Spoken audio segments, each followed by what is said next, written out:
Chris here and welcome back to another video. So today we're back here for another speed build with the Sims 4 Eco Lifestyle expansion pack, and just a quick thank you to the EA Game Changer Network for providing me with an early access copy of the game to make this video today. But actually by the time you see this video the pack should be available worldwide, so make sure you go ahead and get it because I've actually had a really good time building with this pack so far. As you know, when I kind of do early access it's just really focusing on build mode the most, but just from build mode so far I really love all the items we've had. There's just a big range of different things, and if you want to learn more about my opinions of the pack in general, then go ahead and check out yesterday's video, which was the Modern Eco Home video, and in that speed build I went ahead and explained my thoughts of what I think so far of the pack, so you can learn more about that there. But today we're going to go ahead and build this underwater eco home, and as you may have seen I've done a lot of these underwater builds on the channel before, so I went ahead and combined that theme with the eco theme today, and this is what this build is here. So I really love how this turned out. Sometimes I kind of have trouble with the underwater builds because I've done so many of them that they end up being kind of similar, but I did some different things today and I really love how this one turned out. I think the interior style of it is kind of different for me in terms of what I normally do for like an interior style, so it looks a bit different, so that's always a good thing. So this will be up on the gallery. I'm not too sure like what time this video is going up, so it either will be up right now or it'll be up in a few hours from when you see this video, because like I said before the pack is available now. So this in total it has 2 bedrooms and 2 bathrooms, and I built it on a 40 by 30 lot in Sony, and I'll talk more about the world and why I chose Sony in a minute. And it came in at 159,233 simoleons. And then for the packs used today, I did use quite a few actually.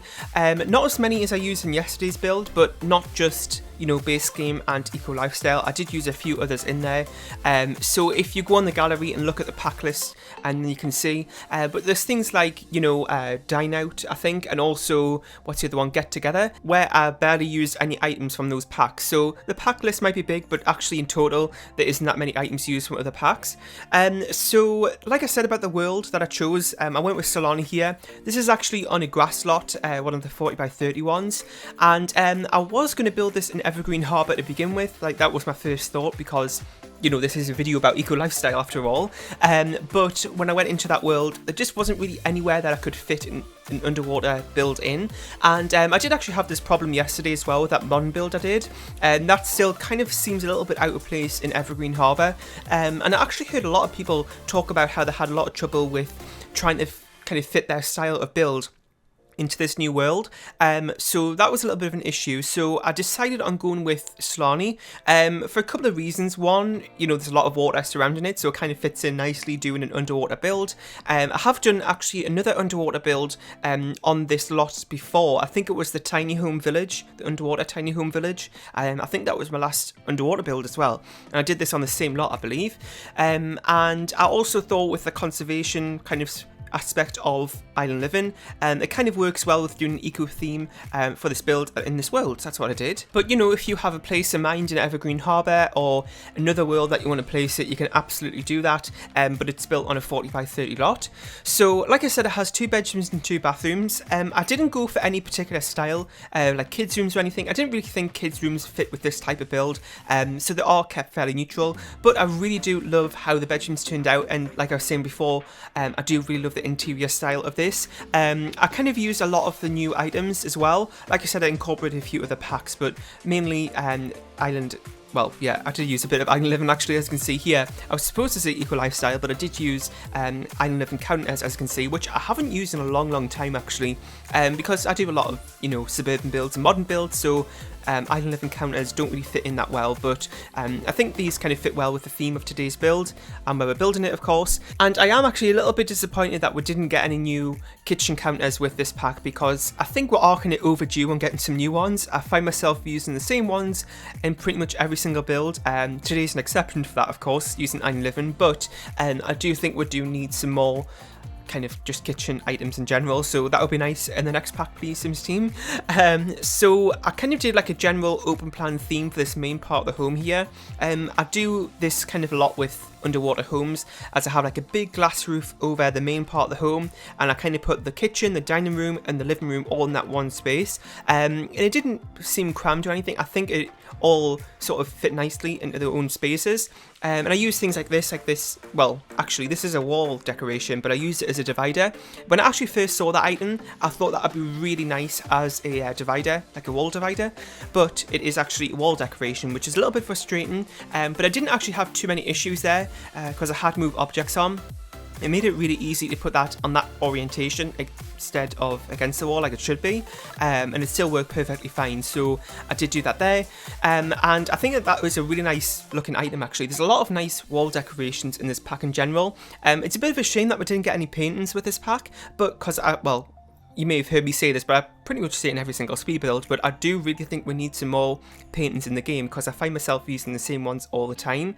But with this pack we did get a lot of new wall decorations, and I suppose that's kind of a similar thing, you know, paintings and wall decorations, just something to fill up the walls with, so we did get that with this pack, which is great, and I did use them quite a lot in today's build. And just to mention, at the beginning I did cut out a little bit here and there of me doing the exterior, just because I was getting a little bit repetitive and tedious, so I cut out the footage, but if for any kind of point I did kind of miss something that you really wanted to see and it kind of affects how you want to know how to build underwater homes, then I actually have made a tutorial on how to build an underwater home in The Sims 4, so that's on the channel if you want to go ahead and check that out, just in case I did miss out parts, because I have a tendency to do that sometimes when the speed build's getting on a little bit in terms of length. I will cut out bits here and there, so if there was a part on the speed build that I cut out and you really wanted to see it and you're not really too sure how to build an underwater home because I did that, that tutorial should help you out with that.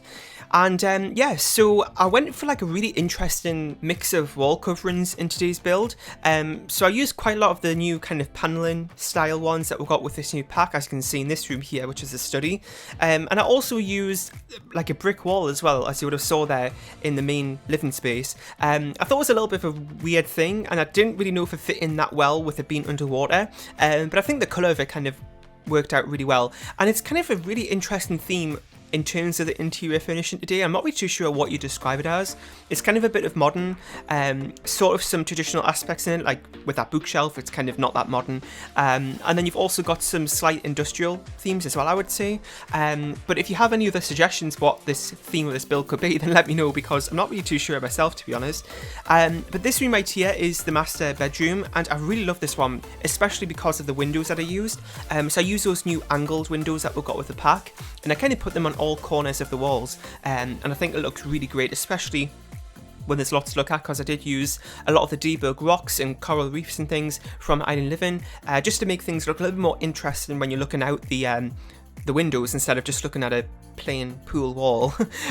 So I did go ahead and do that, so I think that kind of made it look a little bit more interesting, and especially with those big windows, I think looks great.